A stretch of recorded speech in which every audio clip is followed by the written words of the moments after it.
everybody, Joe Joseph here for the DailySheeple.com, and this is your news shot. One of my favorite bloggers, Michael Krieger, over at LibertyBlitzkrieg.com. He wrote a brilliant piece yesterday. The U.S. economy is a perverted neo-feudal rent-seeking abomination. Boy, I mean, that title doesn't, it just says it all, doesn't it? It says the banker bailouts of 2008-2009 is a period that changed my life forever. He said, I was working on Wall Street at the time, and the way in which the government rallied around the financial institution that torched the world and left its victim in the dust threw my entire delusional worldview into disarray. You see, prior to that, I had bought into the absurd assumption that I was financially successful at a young age, primarily because I was hardworking and talented. The ensuing bailouts and the government emphasis on obsessively rescuing some of the most degenerate people in our society made me realize once and for all how completely rigged and sleazy the U.S. economy really is. And as you might expect, it only got worse under Obama's oligarch coddling policies and will surely continue to deteriorate under Trump. No, my friends, Goldman Sachs is not your friend. He continues, he says, ever since I left my cushy financial services job to do the challenging and often draining work of chronicling our ongoing crime scene, I've spent the vast majority of my free time trying to further educate myself on how exactly this system works.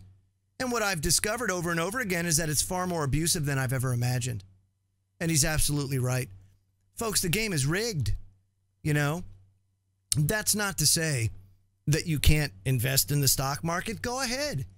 You know, me personally, I choose not to gamble.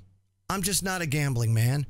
And Wall Street is no different than Las Vegas, and no more criminal sometimes than Las Vegas.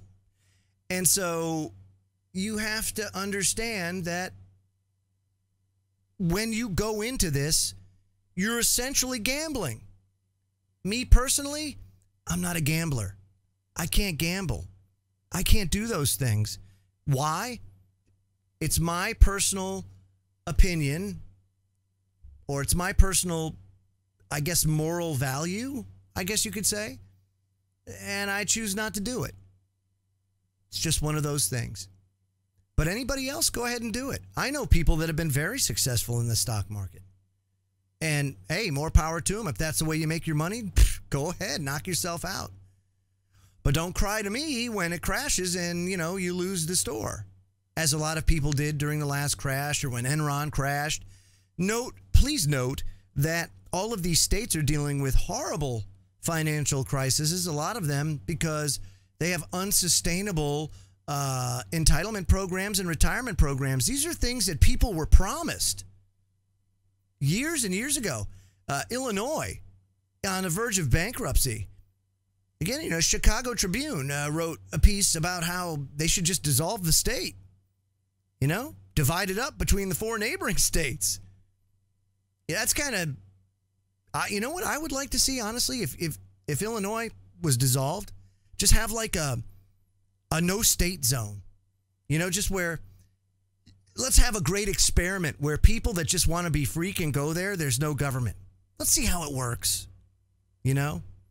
Let's see how it works when people are allowed, and I say allowed because, let's be real, you don't really have a choice to be able to go and live somewhere free of government intrusion.